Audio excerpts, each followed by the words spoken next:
जय माँ काली मित्रों, आपका मेरे चैनल माँ काली माँ दुर्गा शक्ति संवाद में स्वागत है। मित्रों, अगर आप मेरे चैनल पर नए हैं तो आप मेरे चैनल को सब्सक्राइब करें, लाइक करें, शेयर करें, साथ ही नोटिफिकेशन बेल को भी प्रेस करें जिससे मेरी आने वाली वीडियोस का नोटिफिकेशन आपको तुरंत मिल जाए। मित्रों, आज का जो टॉपिक है, आज का विषय है माँ को भोग प्रसाद क्यों चढ़ाया जाता है, श्रृंगार का सामान क्यों चढ़ाया जाता है। देखिए मित्रों, अगर आप माँ भगवती को भोग लगाते हैं, भोग प्रसाद देते हैं, तो लोग मैंने देखा है क्या करते हैं, वो इस प्रकार का श्रृंगार का सामान देते हैं। एक पैकेट श्रृंगार का आता है जिसमें एक छोटा सा शीशा होता है, छोटा सा कंघा होता है, काजल होता है, बहुत ज़रा सा लिपस्टिक के नाम पे खाली डिबिया होती है, सिंदूर के नाम पे खाली डिबिया होती हैं, प्लास्टिक की चूड़ियाँ होती हैं। तो आप ऐसा श्रृंगार का सामान माँ को चढ़ाते हैं। आप इतनी दूर तो चले जाते हैं लेकिन श्रृंगार के सामान के नाम पे आप वो खरीदते हैं, तो क्या माँ उसको स्वीकार करती हैं? या आप 5 रुपए का प्रसाद लेकर के माँ को चढ़ाते हैं, या कोई ऐसी चुनरी चढ़ाते हैं जिसे अगर आपको दी जाए तो आप स्वयं भी उसको नहीं धारण कर सकते। तो क्या ऐसी चीज़ आप माँ को दे सकते हैं? और क्या माँ को इन चीज़ों की ज़रूरत है?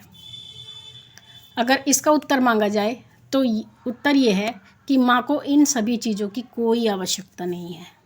ना ही उन्हें श्रृंगार चाहिए, ना ही माँ आपसे भोग प्रसाद चाहती हैं, ना ही चुनरी चाहती है, नारियल चाहती हैं। माँ कुछ नहीं चाहती। माँ केवल आपकी सेवा चाहती है। माँ केवल आपका जो आत्मसमर्पण होता है, एक समर्पण का जो भाव होता है, माँ वो भाव आपसे चाहती है। आपके मन की निश्चलता चाहती है, आपसे आत्मिक प्रेम चाहती है, आपकी भक्ति चाहती है, आपकी आराधना चाहती है। लेकिन आप क्या करते हैं? आपके पास भक्ति शून्य होती है, भाव शून्य होता है, और आप ये सामान ले जा करके माँ को दे करके चल देते हैं वहाँ से कि अब हमारा काम हो गया, माँ प्रसन्न हो चुकी हैं। लेकिन अगर आप ऐसा करने जाते हैं तो आप उस समय ये सोचिए कि अगर यही चीज़ माँ वापस हमें देती है तो क्या हम उसका प्रयोग कर पाएंगे?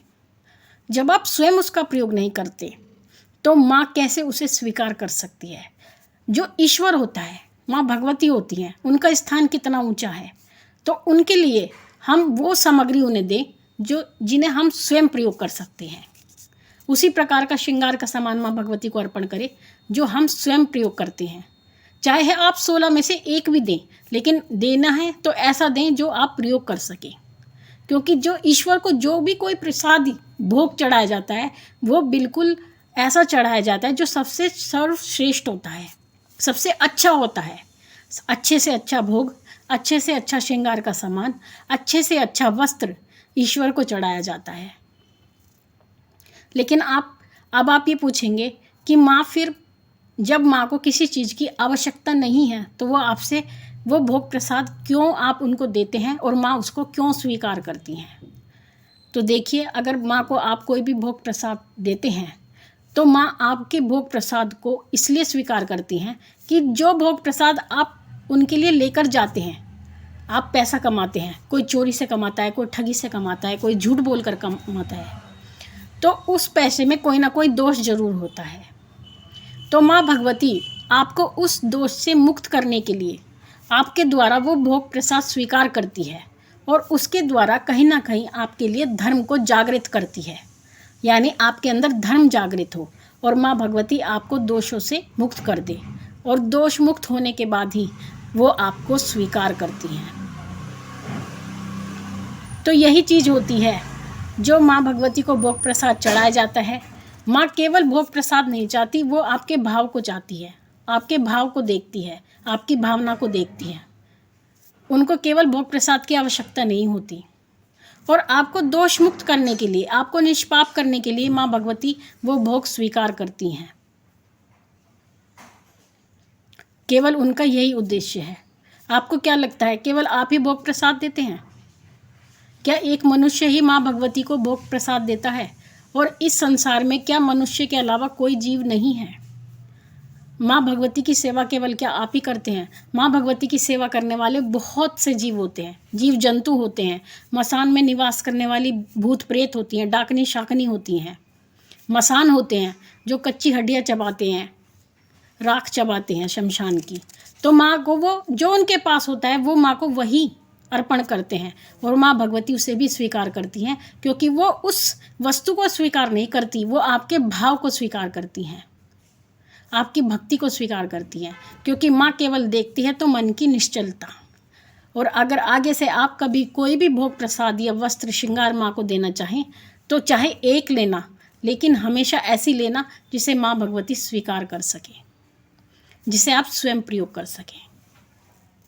तो मित्रों, आशा करती हूँ मेरे द्वारा दी गई जानकारी आपको पसंद आई होगी। अब जैसा कि मैंने कहा है, मैं अपने सब्सक्राइबर का प्रश्न लूँगी। मेरे पास प्रश्न आया है वैभव शर्मा जी का। इन्होंने मुझसे पूछा है, माँ मेरे ध्यान में शक्ति से बात करने से संबंधित कुछ प्रश्न हैं। पहला प्रश्न, क्या ध्यान में शक्तियाँ आज्ञा चक्र पर शब्द और वाक्य लिखकर बात करती हैं? तो पहले प्रश्न का उत्तर ये है बच्चे कि माँ भगवती जो भी आपसे बात करती हैं, या तो वो आज्ञा चक्र में आपको उस एक पिक्चर की तरह एक सीन दिखाती हैं, एक दृश्य दिखाती हैं। उस दृश्य के माध्यम से वो आपको उत्तर देती हैं। दूसरा, और क्या शक्तियाँ ध्यान में ऐसे बात करती हैं कि हम कोई प्रश्न करते हैं और ऐसा लगता है कि हमें मन ही मन किसी की आवाज़ सुनाई दे रही हो और हमें कोई प्रश्न का उत्तर दे रहा हो। जब आप ध्यान में बात करते हैं तो आपके मन में आवाज़ आती है, जो आप बात कह रहे हैं वो सही है, आपके मन में आवाज़ आती है, आप प्रश्न करते हैं तो उस प्रश्न का उत्तर आवाज़ के माध्यम से आपको अपने मन में सुनाई देता है। तीसरा, या फिर शक्ति साक्षात आज्ञा चक्र पर अपने आकार स्वरूप में आकर बात करती हैं। इनमें से किस प्रकार शक्ति बात करती है? देखिए, आज्ञा चक्र पर माँ भगवती आपसे बात नहीं करती। अगर आपको ये लगता है कि माँ खड़े होकर बात करती हैं, माँ केवल आपके प्रश्नों का उत्तर देती हैं।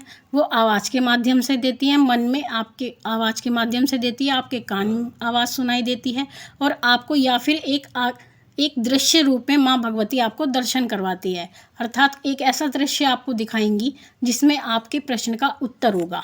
तो इस प्रकार से भगवती आपको पूछा देती है, आपको अपने प्रश्नों का उत्तर देती हैं।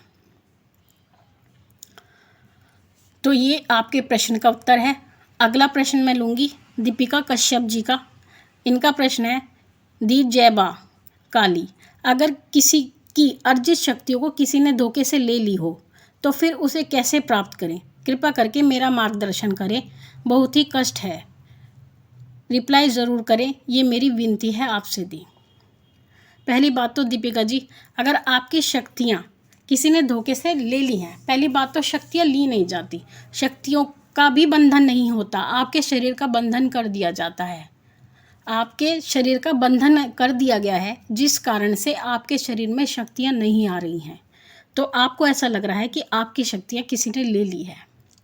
ऐसी परिस्थिति में आपके शरीर में शक्तियाँ नहीं आएंगी और आप चाहे कितना भी ध्यान लगा लें, आपको यही लगेगा कि शक्तियों का बंधन हो चुका है, जबकि आपके शरीर का बंधन होता है। तो इन्हें वापस लेने के लिए पहले तो आपके शरीर का बंधन खोलना पड़ेगा, जिसके लिए आपको किसी भक्त से मिलना पड़ेगा। वो आपके शरीर का बंधन खोलेंगे, तब जा कर के आपका शरीर इस लायक होगा कि शक्तियाँ वापस आपके शरीर में प्रवेश करेंगी। दूसरी चीज़, इस बंधन को खुलने के बाद भी आपको जिस देवता की या अपने इष्ट की जिसकी भी शक्तियाँ आपके शरीर में आती थी, आपको उनकी सेवा और पूजा दिल लगाकर करनी पड़ेगी और बहुत ज़्यादा परिश्रम आपको करना पड़ेगा, तब जा कर के शक्तियाँ वापस आएंगी। और ये कार्य इतना कठिन नहीं होता। अगर शरीर एक बार शक्ति छोड़कर चली जाती है तो उसका वापस आना बहुत ही मुश्किल काम होता है। तो इसलिए जिनके ऊपर भी शक्तियाँ आती हैं उसके लिए मैंने वीडियो अलग से बना रखी हैं कि सवारी वाले व्यक्ति को क्या नियम होते हैं। आप उन नियमों का पालन सावधानी पूर्वक करें, और अगर आप नियमों का पालन नहीं कर पाए, शक्तियाँ अगर चली गई, तो आपके पास रोने के सिवा कोई दूसरा रास्ता नहीं रहेगा। तो मित्रों, आशा करती हूँ मेरे द्वारा दी गई जानकारी आपको पसंद आई होगी। इसी प्रकार की जानकारी को प्राप्त करने के लिए आप चैनल से जुड़े रहें। साथ ही आप मेरे दूसरे चैनल को भी सब्सक्राइब करें, जिसका नाम है माँ काली माँ काल शक्ति उपासना। वहाँ पर भी आपको इसी प्रकार की जानकारी प्राप्त होगी। माँ भगवती से यही प्रार्थना करती हूँ कि वो आपके भंडारे भरती रहे, आपकी सभी मनोकामनाओं को पूर्ण करे। फिर मिलूँगी एक अगली वीडियो में, तब तक के लिए जय महाकाली, जय महाकाल।